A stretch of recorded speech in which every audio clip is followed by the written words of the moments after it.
Jangan lupa like, komen, dan subscribe channel YouTube TVRI Bengkulu dan nyalakan lonceng notifikasinya.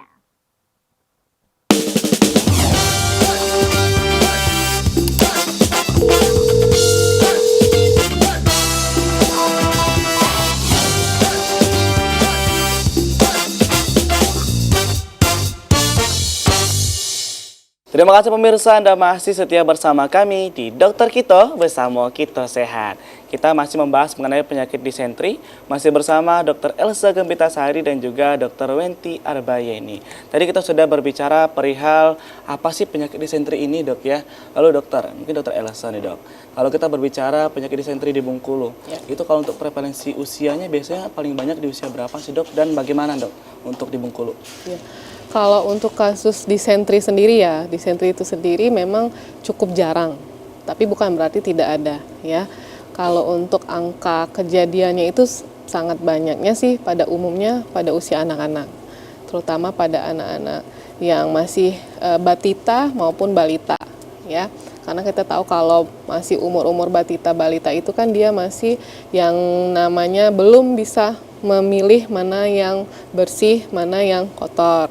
Dan pada umur-umur segitu kan juga masih aktivitas yang masih mau memasukkan semua barang-barang kepo ini rasanya gimana, ini gimana kalau digigit gimana. Jadi banyak yang memasukkan ke mulutnya tanpa memilih apakah ini bersih atau kotor seperti itu. Tapi kalau untuk kasus disentri itu sendiri sih jarang. Kalau di puskesmas juga jarang ditemui. Makanya kalau setiap pasien-pasien yang diare, terutama anak-anak, selalu ditanyakan apakah BAB-nya yang cair itu disertai dengan lendir atau darah. Ya, kalau disertai lendir atau darah atau dua-duanya lendir dan darah, kita langsung curiganya ke disentri. Harus akan ada tindakan untuk pemberian antibiotik sesegera mungkin. Karena kalau dia diare biasa malah kontraindikasi untuk pemberian antibiotik. Nah, nanti nggak efek lagi di kedepannya, Dok. Benar, ya. Jadi pemirsa di rumah nih, kalau memang ada kasus seperti ini, Dok ya, jujur aja nih sama dokter apa sih yang terjadi gitu. Karena kadang kalau kita nggak jujur, dokter juga bingung kan, Dok, mau ngasih obat apa, takutnya nanti malahan dia nggak disentri, dikasih obat disentri. Karena nggak jujur tadi, Dok ya. Ya, dan satu hal nggak apa-apa, misalnya kalau memang kadang kan kalau nyampe di puskesmas waktu diperiksa kan udah nggak pup lagi ya si anaknya ya, nggak apa-apa misalnya waktu di rumah yang mencretnya itu di popoknya atau di celananya difotoin, nanti pas di puskesmas atau di klinik di terdekat rumahnya nanti diliatin ke dokternya, nggak masalah, malah akan lebih dokternya akan lebih ini benar-benar ada lendir, ada darah, atau sama sekali ini adalah feses yang normal atau BAB cair yang warnanya normal seperti itu. Luar biasa tuh pemirsa memang harus jujur tadi ya. Dan memang tadi kalau bisa difotoin, Dok. Betul. Ya. Kita akan bahas lagi, Dok. Mungkin boleh lanjut, Dokter Wenti. Ini udah dibahas gejala, Dok ya. Oke. Jadi fun fact juga, kami kalau dokter-dokter ini kalau nanya pasien diare itu selalu tanyakan warnanya apa. Betul. Baunya apa. Jadi nggak harus jijik ya. Jadi kalau kita diare atau apa, kita harus memperhatikan warna fesesnya itu berbeda, itu akan menandakan sesuatu dan itu penting untuk kami ketahui. Warnanya hijau kah, coklat kah, atau hitam gitu. Jadi itu penting sekali. Jadi kalau ibu-ibu atau bapak-bapak punya anak ataupun untuk diri sendiri, kalau BAB atau lagi mencret, perhatikan coba ya. Konsistensinya seperti apa, masih ada nggak ampasnya? Selalu kami tanyakan, masih ada ampasnya nggak? Atau memang air aja? Terus ada lendir nggak? Ada darah nggak? Baunya seperti apa? Kayak telur kah? Atau kayak bau seperti apa? Kemudian warnanya ya. Jadi nggak usah jijik kalau lagi sakit, itu memang penting ya. Yang penting sehat tadi, Dok ya. Nah, oke. Jadi cara penularan penyakit disentri lagi ya, sanitasi. Jadi pertama bisa dicemarkan oleh sumber air minum yang tercemar. Kemudian tercemar oleh penderita yang menangani makanan. Jadi penderita yang menangani makanan, orang yang kena disentri masak, tangannya nggak bersih, makanannya dikonsumsi oleh orang sehat, maka si sehat akan menjadi sakit. Ya. Itu kalau batuk atau bersin gitu, Dok, bisa nular juga, Dok? Enggak sih, karena kalau ini kan dari makanan itu tadi ya, dari yang kita kotorannya tadi ya. Nah, kemudian minuman tadi ya, minuman yang tercemar ya. Kemudian dicemari oleh lalat atau insek yang mengandung parasit ya. Jadi lalat itu kan adalah vektor untuk menularkan penyakit tadi ya. Kemudian penggunaan kotoran manusia sebagai pupuk. Nah, makanya sampai saat ini kan belum ada tindak lanjutnya lagi untuk penelitian ini ya, karena masih sangat luas sekali. Kemudian kurang baiknya personal hygiene. Personal hygiene cuci tangan, cebox yang bersih ya. Kemudian bagaimana mandi yang bersih ya. Nah, makanya pada penyakit disentri ini bisa menjadi wabah pada populasi yang padat penduduk dengan sanitasi yang buruk ya.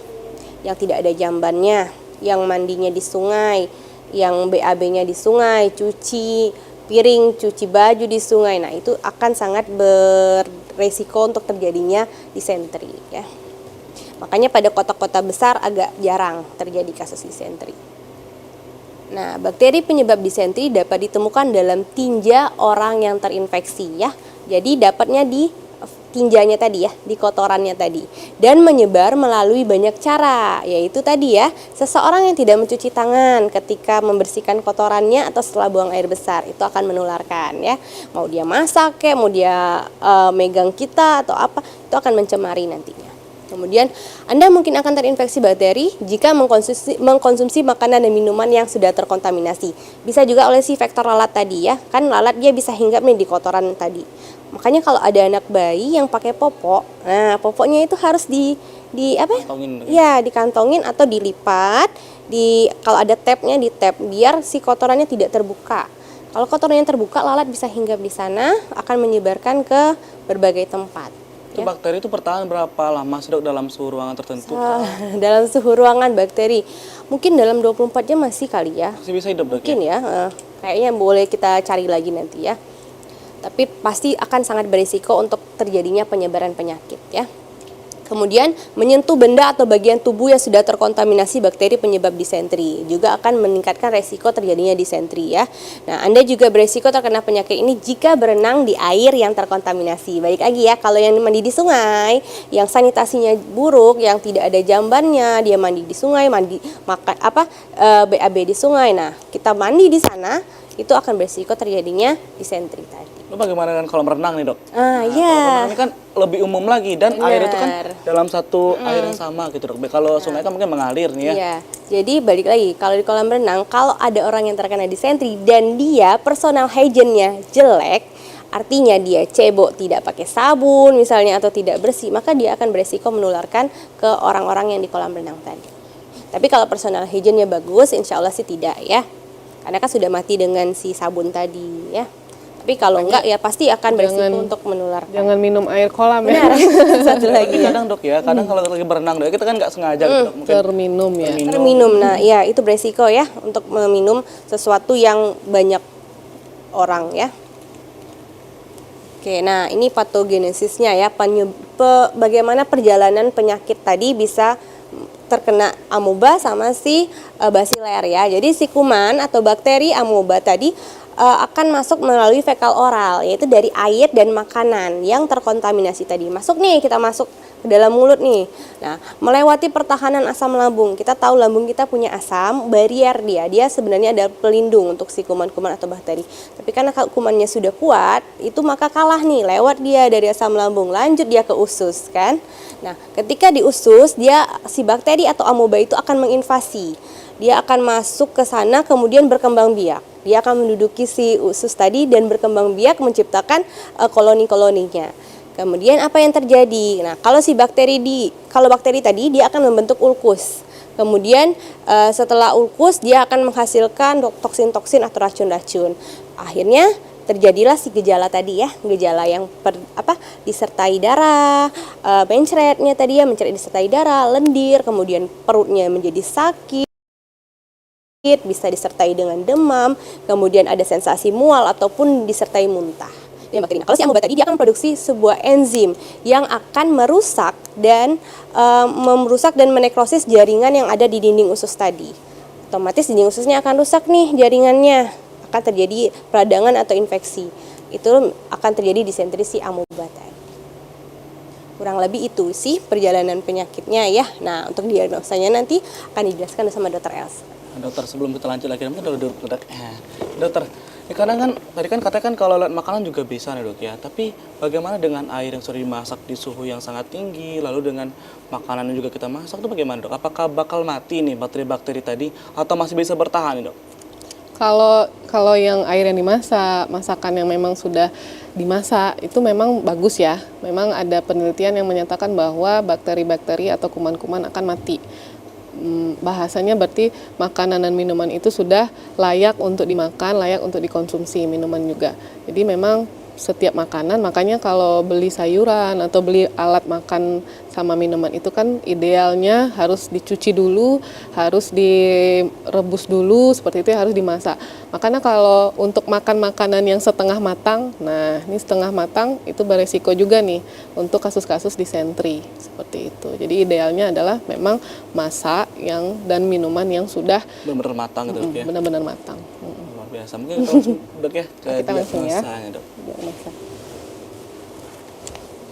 Oke, kita lanjut ke untuk menentukan seseorang pasien itu benar atau tidak dia adalah disentri.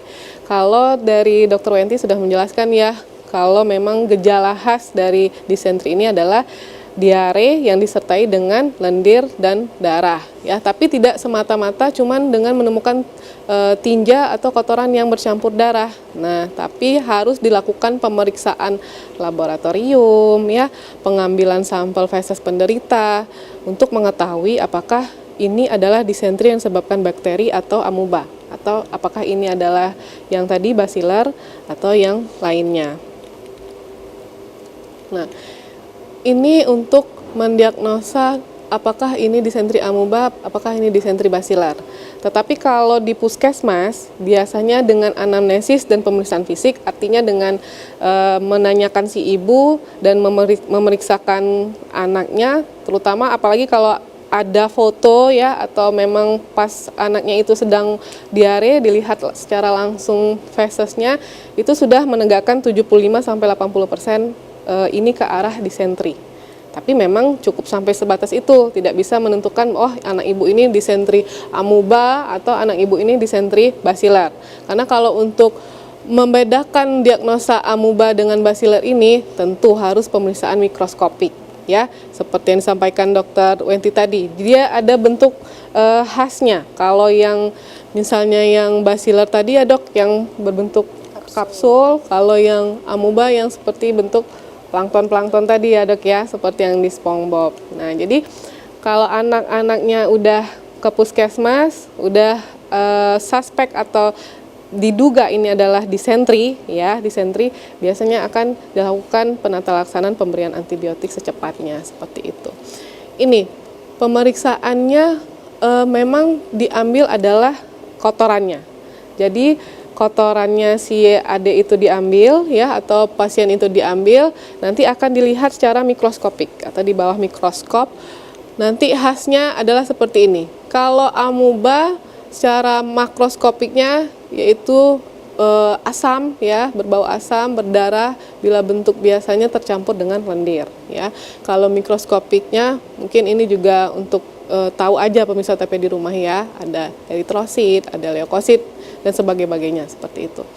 Kalau yang untuk basilar dia makroskopik, dia tidak berbau ya, terus berlendir juga, terus ada juga lendirnya ya. Ini secara makroskopik artinya dilihat dengan tanpa mikroskopik dulu nih, dilihat, dicium seperti itu ya, aromanya seperti itu. Kalau secara mikroskopik ini dia ada eritrositnya, juga ada leukositnya. Cuman perbedaannya di sini mungkin dilihat dari tanda tambahnya ya. Kalau yang amuba dianya itu eritrositnya yang lebih banyak, sedangkan leukositnya itu lebih sedikit dibandingkan yang basilar, seperti itu. Terus kalau untuk pemeriksaan kultur bakteri dengan mediagram, serologi terdeteksi antigen O. Ya. Itu kan harus mengonsumsi antibiotik dok ya, ketika kita sudah terkena penyakit dari disentri ini. Itu apakah boleh kita menggunakan antibiotik yang bebas gitu dok di apotek gitu dok? Tentu tidak ya. Karena apa? Apalagi kalau anak-anak. Saya selalu bilang sama pasien-pasien, nah berita buruknya memang banyak ibu-ibu atau yang di rumah ya membawa anaknya itu udah makan antibiotik duluan di rumah.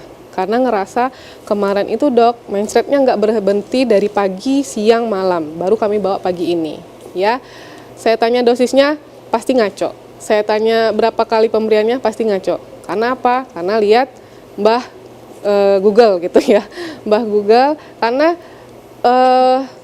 pemberian antibiotik itu tepat dosisnya, tepat cara pemakaiannya, tepat berapa kali pemakaiannya. Apalagi kalau anak-anak. Anak-anak jangan sekali-sekali menghitung dosis sendiri.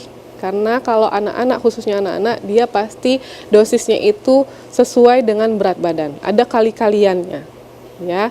Terutama kalau untuk disentri ini juga ada pemilihan antibiotik yang mana. Apakah antibiotik E, A, B, C. Jangan disamaratakan, biasanya kalau ibu-ibu sering menyamakan semua penyakit itu adalah amoksisilin. Nah, saya sebut aja amoksisilin. Sering disamakan semua penyakit itu pemberiannya amoksisilin. Padahal nggak semuanya penyakit itu pemberian antibiotiknya adalah pemberian antibiotik amoksisilin. Seperti Itu kan dapat mengganggu sistem pencernaan juga berarti dok ya? Iya. Nah, hati-hati. Diare, kalau diarenya itu tidak ada indikasi pemberian antibiotik, kalau diare biasa itu memang tidak diwajibkan pemberian antibiotik. Karena apa? Kalau dianya itu diare yang biasa ya, kita bicara diare biasa bukan disentri, malah memang dianya itu pengeluaran BAB yang cair itu adalah hal yang normal. Karena sesungguhnya kalau waktu kita diare berarti kan ada sesuatu di saluran cerna yang memang harus dikeluarkan. Kalau organ pencernaan yang terinfeksi bakteri atau sesuatu, memang manifestasi atau bentuk pertahanan tubuh kita adalah untuk mengeluarkannya dengan cara BAB cair.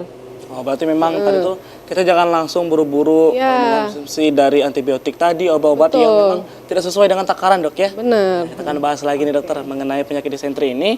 Untuk pemirsa di rumah, kita akan hadir lagi setelah jeda pariwara berikut ini. Tetaplah bersama kami di Dokter Kita.